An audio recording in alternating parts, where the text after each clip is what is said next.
tandaan natin yung step ng budget process. Kasi budget na naman pag-uusapan natin by August eh. Okay? The Philippine budget cycle, Attorney Vian. Yes. So, paano ba nagkakaroon ka ng budget cycle? Di ba? So, actually, may 4 steps yan. Actually, nirecognize yan ng Supreme Court sa mga decisions nila. The latest is yung, di ba, yung kaso sa DAP at saka sa, I think yung sa pork barrel. So, they explain that, okay? So, dalawang step, 4 na steps kasi yan na nagsacycle. Kasi, tandaan natin, ang budget, syempre, revolving yan eh. Diba? Revolving ang budget eh. So, syempre may 4 steps yan. So, ang first step mo would always be this concept of yung budget preparation. So, sino ba ang nagba-budget preparation? Ang nagba-budget preparation is si Department of Budget and Management. Okay. So, kaya yun ang role ng DBM. Now, anong gagawin ng DBM? Ang gagawin ng DBM, pagdating na August, kasi syempre ang SONA is 4th week of July. Okay? 4th week of July yan. Okay? So, pagdating ng 4th week of July, okay, susunod na, after na mag-SONA, budget deliberation na ang isa sa mga main concerns niyan. So, ang gagawin ng DBM, magno-notice sila sa lahat ng mga government offices. Ano ang kailangan yung budget? Okay. Halimbawa, so, sa isang department. Ayan, sa isang yan. Kung ano na yung budget na kailangan mo. Okay, so, magre-report ngayon yung mga offices. Ito kailangan namin budget, ito budget niyan. Pag nasabi na nila yung budget, isasubmit na ngayon ng DBM yan. Okay? So, i-collate niyan, tapos magba-budget call na sa Kongreso. Yun yung nangyari, yun yung mga nakikita nyong sesyon dun sa confidential funds. So, part yun ng process ng budget preparation. So, sasabihin ngayon yung budget. So, example, di ba, kung naalala nyo noon, yung DepEd humingi ng 2 billion, di ba? Na budget, di ba? Last year. So, dinagay nila lahat ng programs nila, ganon, bla, bla, bla, bla, bla. Ngayon, syempre, ngayon, titingnan ng Kongreso yun. Kasi tandaan natin, ang Kongreso may power of the purse. Yun, ibig sabihin nun, sila yung may power na magkaroon ng say sa kung ano yung magiging budget. Okay, explain natin mamaya yung sa presidente, okay? So meron kang so mag-budget preparation. Thank you sa digital, Attorney Vian. Nakita na po natin mga ka-UB ang Philippine Budget Cycle, Attorney Vian. Ayan, thank you. So, ayan, so ang gagawin ngayon, hihimay-himayin ngayon yung required na budget per office. Okay. Between August to September, October, yan, marami, yan, nung last year, ang punteriya is dun sa confidential funds. Kung justified ba. Okay? Ayun, syempre, ang katwiran naman ng mga kakampi ni BP Sara, bakit nyo chinecheck si BP Sara sa isang bagay na hindi na nangyari na nung last year? Budget to for 2025. Okay. Ba't mo siya kini-criticize sa isang budget na hindi pa nangyayari? Yun yung katwiran ng mga kakampi niya. Syempre, yung mga question dun sa confidential, ang sinasabi nila, kaya namin tinitingnan yan kasi nung last year, ito yung value. Bakit, yun nga, di ba, kiniklaim nila na wala daw ng ilang oras or naging chichire yung pinagbigyan, di ba? Yun yung katwiran ng iba. Parang sinasabi nila, yun yung ngayon, babalik ako dun sa point na yun, dun sa pinakadulo. Okay? So, pag ganyan nangyari, i-check niya na yan. So, pag na-check na yan, okay, na-check na lahat, ipa-prepare na ng Kongreso yung legislation. So pumunta ka na sa second step, yung budget legislation mo. Okay?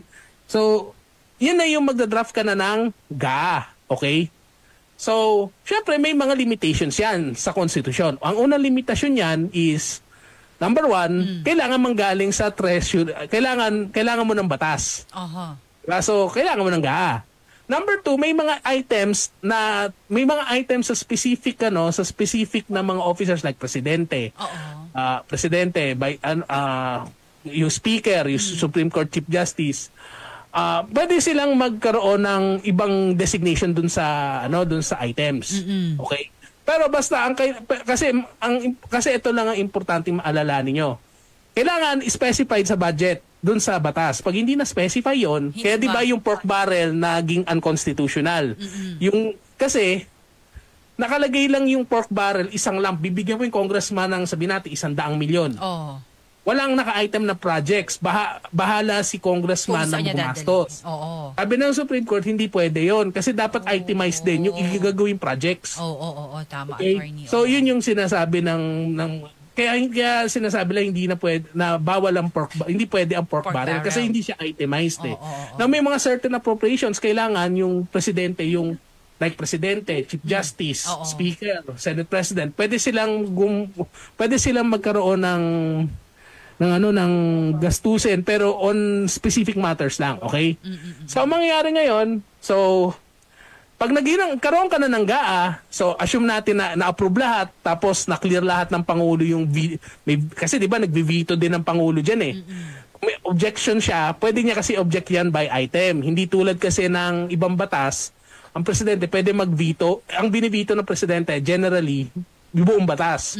Pero sa GAA, pwede siya mag-veto ng items. Kaya napansin niyo di ba no huli items yung chine-check niya. items. Pwede mong i-veto yung per item ng appropriation. Okay. Pagkatapos doon, budget execution na. Sino mag-execute ngayon ng budget? Okay. Yung Pangulo ng Pilipinas.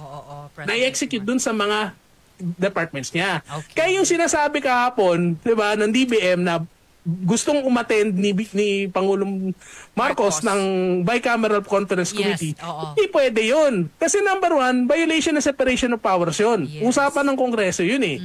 Number two, part siya dun sa step 3. Hindi lumalabas, mag-encroach siya nung power niya. Diba? Pagdidikta siya ng isang bagay sa Kongreso na hindi dapat siya magdikta. Okay? So, budget execution yung pangatlo. Then, number 4 na ngayon, so sa execution, didistribute na ngayon yung pondo sa mga government agencies. Kaya, ang pinakahuli dyan is yung budget accountability. So, marami nangyayari sa budget accountability. So, for example, nagastos na yung budget ng isang office. Pag merong surplus, syempre i-declare nila yon kung may surplus. Para i-take into consideration pag nagpasa ka na ng bagong GAA for next year. So, for example, may savings ka pala, hindi na ganun karami yung pwede mo hingin. At the same time, din sa budget accountability, doon mo malalaman kung nawawala yung pera o hindi.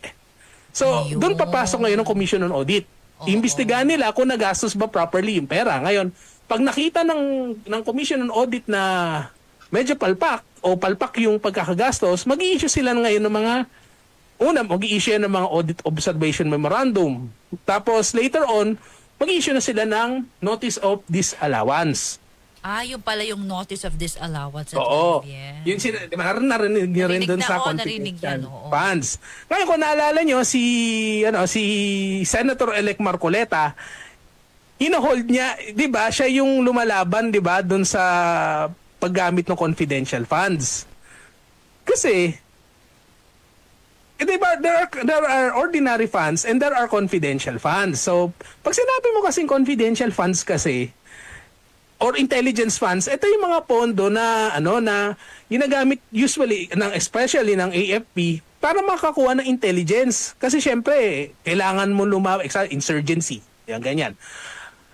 Just to make us a good simple example. Kung naalala niyo sa pelikula, 'di ba, yung mga nagtitinda ng balot? Yan. Tapos magkukuha ng informant. Yan yung mga example, parang yan. That's a crude example of how are you going to use intelligence funds. Pero may mga may mga DBM guidelines 'yan. Na kahit na sabihin mong medyo doon mo ka magtatanong, kailangan mo naman ng substantiation. Ano ibig sabihin substantiation? Kailangan mo resibo. Doon naman papasok yung mga yan, attorney. Ayun, ang magiging issue ngayon, ang nagiging issue na napapansin nyo na in-argue doon sa kainitan ng Quadcom, especially sa Confi funds. Kasi, di ba't pinatawag yung COA kasi doon? Di ba ka-issue lang na notice of disallowance yata against sa OBP? Pero pag in-issue ka kasi ng notice of disallowance, you have 6 months to answer. Ano ibig sabihin ng 6 months to answer? May 6 months ka para i-produce lahat ng resibo. Ayun. Ngayon, pag na-produce mo yung resibo, di okay na yun. Unless lang kung may makita silang alingas-ngas. Ngayon, kung hindi mo ma-produce yung resibo or hindi sila satisfied sa pag-report mo sa resibo, i-audit nila, either number 1, ipababalik nila. Usually, utos ipababalik yung dinisallow. Pag hindi mo ngayon na ibalik, pwede ka ng kasuhan either ng RA 3019 na Graft and Corrupt Practices Act Yun. Or kasuhan ka ng plunder pag above 50 million yung nawala na pera. Oo. So, yun ang step, yun yung magiging end game nun pag nawala yung pera. Pag hindi naman nawala ang pera, magsa-cycle lang yan. So, kaya sa next GAA, i-consider ulit ng Senado yan o ng Kongreso at Senado, okay, ito pala ang nagastos mo. So magkano lang idadagdag natin? Or ay kulang pala yung binigay nung huli. Kinapos kami, didagdagan natin yung budget for next year. Ganun yung magsa-cycle lang ang budget. Ayun pala. Just to ano lang to, kaalaman lang, di ba? Kasi especially sa impeachment, yan ang magiging topic yan eh. Yan ang magiging topic sa kung magkaroon ng trial. Yan to magiging topic sa impeachment. Pero ba talaga nawawalang pondo? That is the question. Or nag-comply ba? Meron bang kailangan pananagutan sa confidential funds? Or need bang yung mga ganong bagay? So, just to para pag nagkaroon na example, pinanood yung impeachment trial, at least maintindihan nyo na, okay, ito pala nawawala, o ito tinatago pala to. May mga ganong bagay. Malinaw. Pero at least manote nyo yung budget. So, i-attach ko to sa i-attach ko to dun sa ating live pag natapos na tayo. I-attach ko as a comment. Okay.